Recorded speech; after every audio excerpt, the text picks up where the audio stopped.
Quand tu parles avec les gens aujourd'hui, ce qui ressort de leur discussion, c'est qu'ils n'ont plus le temps pour le dîn. Tu dis à un frère, fais tes salats, prie salat al-Jumu'ah, apprends la religion, lis le Coran. Tu dis à la sœur, arrête de perdre ton temps, investis-toi un peu plus pour la communauté. Fais quelque chose pour purifier ton cœur, sauve ton âme de la perdition. Et la réponse d'un grand nombre de gens, j'ai pas le temps, Harry. Wallah, c'est dur. Et tu entends plein d'excuses qui ne sont pas valables. Mon frère ainsi que toi, ma sœur, comment peux-tu dire de telles paroles? T'as pas le temps pour Allah subhanahu wa ta'ala, mais chaque jour tu passes 1 heure sur Facebook, sur Instagram, Snap, Twitter, etc.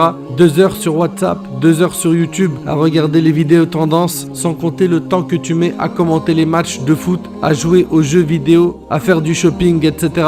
En réalité, si tu as réussi à trouver du temps pour tout cela, pour tous ces loisirs et ces plaisirs, c'est parce que ton cœur a été piqué. Il a été piqué par la dunya. Pourquoi est-ce que ton cœur refuse tout ce qui amène vers le paradis? Le prophète sallallahu alayhi wa sallam a dit que le fils d'Adam ne fera pas un pas le jour du jugement sans qu'il soit questionné sur quelque chose. Parmi elles, sa vie, comment est-ce qu'il l'a passée? Mon frère ainsi que toi, ma soeur, que vas-tu répondre à Allah lorsqu'il t'interrogera? Qu'as-tu fait de ta vie? La perte de temps est pire que la mort, comme a dit Ibn al-Qayyim rahimahullah, car la perte de temps te sépare d'Allah et du jour dernier, tandis que la mort te sépare de ce bas monde et de ses gens. Dans ton planning, tu dois avoir un temps pour ton âme et un temps pour ton corps. Il faut impérativement que tu sauves ton âme du châtiment d'Allah subhanahu wa ta'ala. Pour cela, établis un planning sérieux, un moment où tu écoutes des rappels chez toi et un moment où tu écoutes des rappels à la mosquée, un programme d'apprentissage de la religion. Investis-toi pour la Ummah, bouge, fais quelque chose pour que tu t'améliores jour après jour. Appelle les gens à Allah subhanahu wa ta'ala, fais du bien autour de toi, laisse quelque chose d'utile aux gens avant de quitter ce bas monde.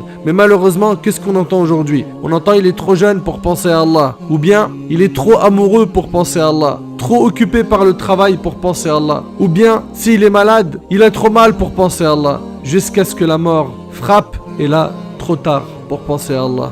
Mon frère ainsi que toi, ma soeur, l'objectif de ce rappel est de réveiller les cœurs, freiner les égos qui ne font rien d'autre que de suivre leur passion illicite. Mais bien aimés en Allah subhanahu wa ta'ala, sachez que les causes de la perte de temps sont nombreuses. Premièrement, l'espoir de vivre longtemps. Toujours remettre la bonne action à demain. Le hijab, ça sera pour plus tard. M'habiller correctement, ça sera pour plus tard. Délaisser le haram, ça sera pour plus tard. Délaisser cette fréquentation illicite, pas de problème, plus tard. Aller faire le hajj, plus tard. Sortir la zakat, plus tard. La prière, plus tard.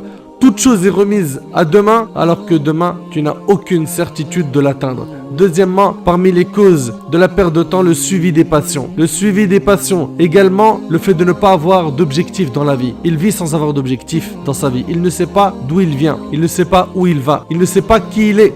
N'oublie pas que tu as été créé pour l'adoration d'Allah tabaraka wa ta'ala. Allah azza wa jalla a dit, je n'ai créé les djinns et les hommes que pour qu'ils m'adorent.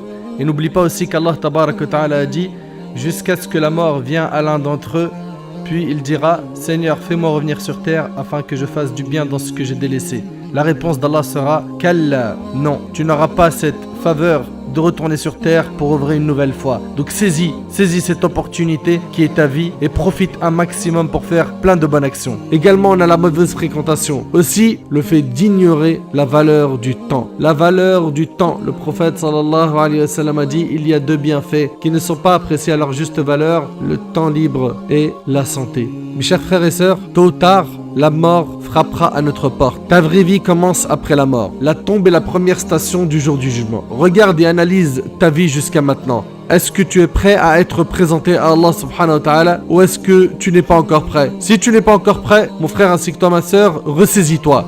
Stop à l'insouciance aujourd'hui. Ton plus grand objectif doit être d'adoucir ton cœur qui est durci à cause des péchés. Tes péchés agissent sur toi comme une drogue. Tu en es arrivé à un stade où tu ne trouves la joie que lorsque tu désobéis à Allah subhanahu wa ta'ala. Quand vas-tu vendre ce bas monde pour l'au-delà? Où sont les traces des discours sur ton cœur? Pourquoi est-ce que les versets, les hadiths du prophète sallallahu alayhi wa sallam ne font plus effet sur toi? Pose-toi des questions. Mon frère ainsi que toi ma sœur, je termine par ces quelques paroles. Du berceau à la tombe, tu seras certes éprouvé, dans l'aisance tout comme dans la difficulté. Alors remercie Allah pour les biens accordés et fais preuve d'endurance face à l'adversité. La tristesse, la maladie, la perte de tes parents, des épreuves face auxquelles tu devras te montrer patient, en espérant par cela une récompense sans précédent, une place au paradis parmi les serviteurs les plus fervents. Multiplie les invocations lors de chaque prière. Elles sont l'arme du croyant qui jamais ne désespère d'une issue favorable lorsque sa situation dégénère. Car certes, après l'obscurité,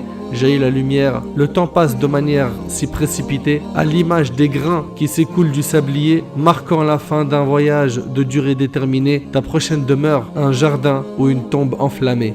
La mort, certes réalité que nul n'ignore, qui n'épargne ni le faible ni le fort, sans distinction entre junior et senior, aucun homme ne peut échapper à son sort. Et même si tu fuis et te réfugies en altitude, l'ange de la mort t'atteindra avec certitude. Alors préserve-toi du mal et des turpitudes, afin que l'au-delà soit bonheur éternel et quiétude. Qu'Allah subhanahu wa ta'ala nous amène vers le chemin de la droiture. Hada wallahu a'lam wa akhiru da'wana anil hamdulillahi rabbil alamin.